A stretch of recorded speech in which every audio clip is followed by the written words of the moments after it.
Hello, welcome to my channel. I'm Dr. Stefania. Thank you so much for finding me here. This is your weekly uplift message and Tarot Tuesday. Yay! As I was connecting and meditating upon this week's energy, we're in eclipse season. So it is a solar eclipse in Scorpio, and all the astrologers are talking about it, etc. And it's nothing to be afraid of. I've been feeling this energy for the last month or so. Actually, I've been moving in as a Scorpio.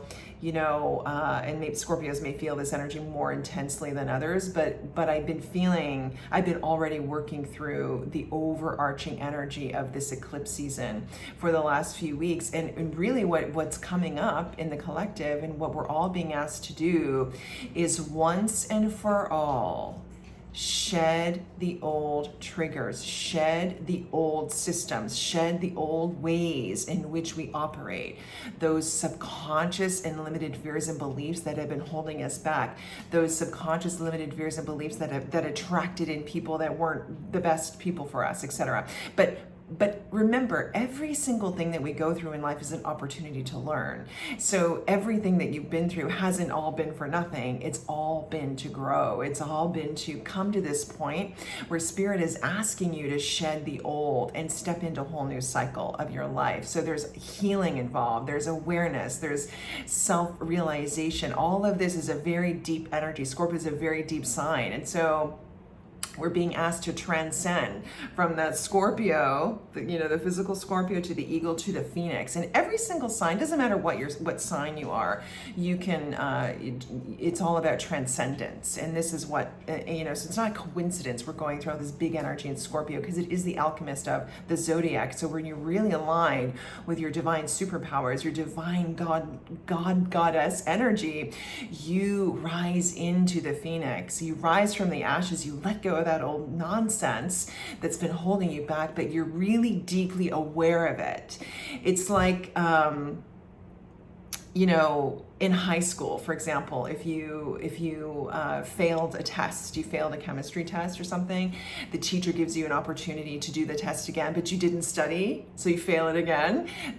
That you're in the same boat. So it's kind of like the universe. This eclipse season is all about tests. So the universe will give you a test to see if you've actually learned. So if you've been doing the work, if you've been on this journey of self-realization and spiritual nurture and really trying to align with the best version of yourself, which is our source energy, you will be aware of this and you've done some homework. And so you will be ready for the test when it comes. You're either going to react, you're going to either go back to those old limited beliefs, or you're going to meet what comes during eclipse season as the highest version of yourself, and you're ready to shed those old wounds and triggers. So if you're triggered, you send that energy love, you let it go, you retrain, you thank the experience. So, perhaps you were in a relationship that was toxic, for example.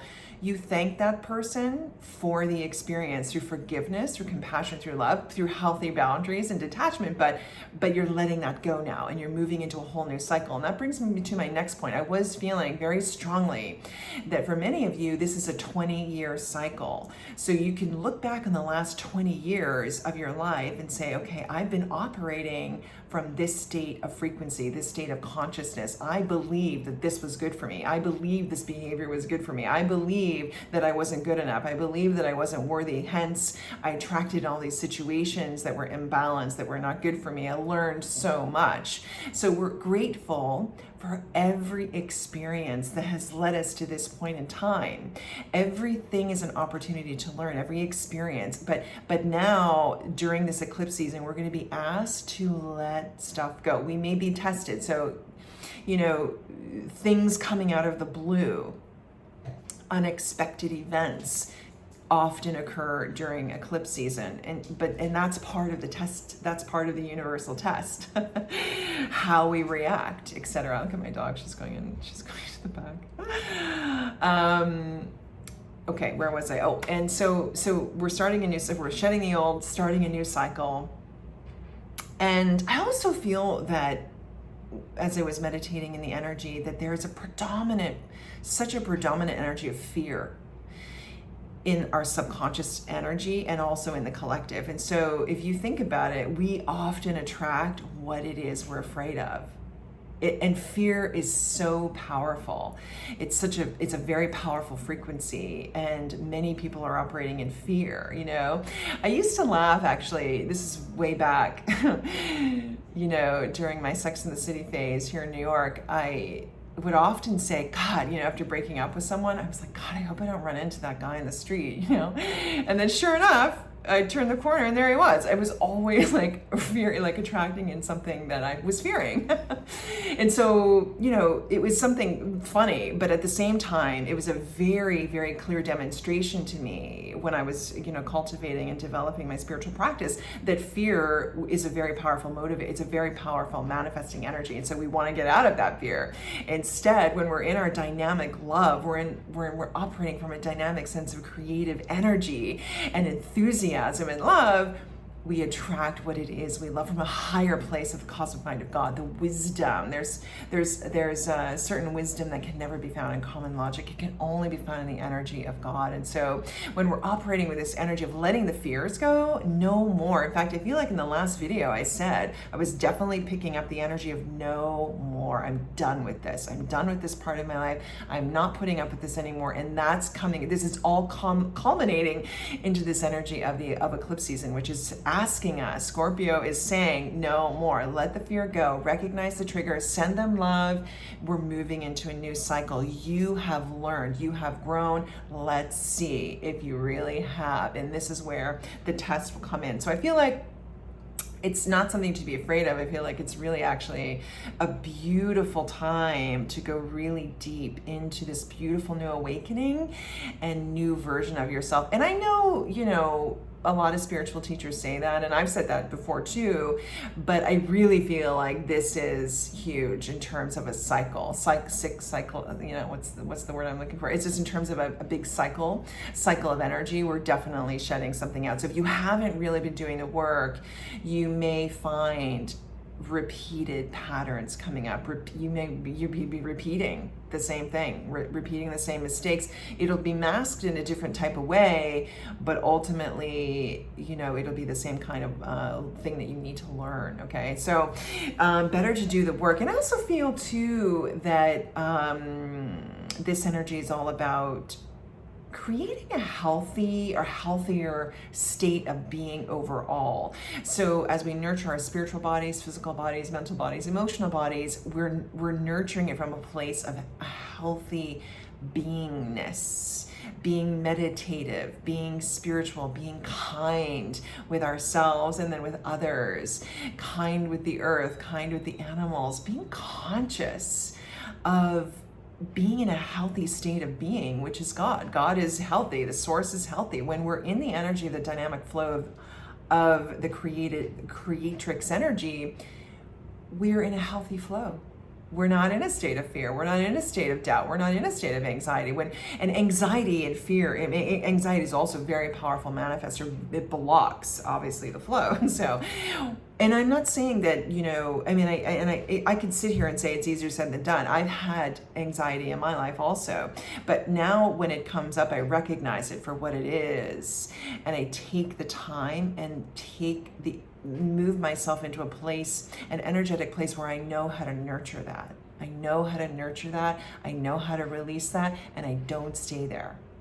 I recognize it for what it is and I let it go. So I don't stay in that energy for very long anymore because I've been doing the work. And so when you're reprogramming the subconscious brain, you can't just say one affirmation and then let it go. No, you've got to really do the work. Your daily practice is your best work. Affirmations, meditation, self-love, self-care, being around people who support and love you, who are excited about you, you know, leaning into your spiritual practice and becoming the best version of yourself and really happy for you when you have a win. You know, those are the people you want in your life, not the people who are jealous, bring you down, make you feel guilty, make you feel, you know, like you're not good enough. None of that. We're all done with that. We're moving on into the best, most beautiful versions of ourselves. So, yay! That's the channel message for you. That's what I was picking up for this eclipse season, starting today. But we've been already feeling the energy. So the triggers come up. You recognize them, you thank the experience, send it love, and you move on. Third eye chakra.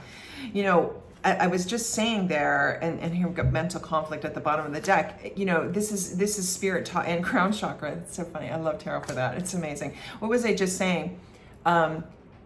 There's certain wisdom that can never be found in common logic. It can only be found in the cosmic mind of God, our energy, our source, our intuition, our connection to the higher realms that we are a part of, that we are made of. When we get trapped in mental conflict, our spiritual strength is in reverse. We're living in ego. We're living in conflict and defeat. And so you can't make this stuff up. You really gotta, so it's about doing the work and aligning with the divine, trusting, surrendering, okay? So we're gonna see what's coming up. Anything unexpected in terms of what we can expect during this eclipse season. I'll just take a couple more, because tarot's fun. Tarot is energy and pictures, and we've got a couple here. Oh my God, it's all about energy, nurturing the heart. Nurturing the heart. And also, I just love tarot for this. I could say this over and over, emotional loss. This is about nurturing. What was it? I've been saying the whole time. When the triggers come up, when the pain comes up, when the wound comes up, we have to send it love. Send those wounds love. By being in the energy of prayer. Dear God, may I send myself love and light as I stand in the energy of your divine power, your divine frequency. I know that I am lovable. I know I'm not those old stories, and I am deserving of all things beautiful. And as you do, you stand in your power and you step away from heartache and loss. So I feel this is a very, very, very big time for transcendence. Healing, transcendence, and rising into the phoenix, the beautiful, powerful, angelic being that you are, and knowing that you are deserving of all things abundant, all things beautiful, all things amazing as you stand in your flow. So take this time during this eclipse season to just really do this transformation work. If you need to detach, go into meditation, do your spiritual prayers, your affirmations. I've got all kinds of videos here. You can watch. Everything is timeless. My daily download. There's all kinds of daily spiritual tools you can check out. If you want to book a private session, please feel free. You can click the link below. And I'm sending you all so much love and so much light. Namaste.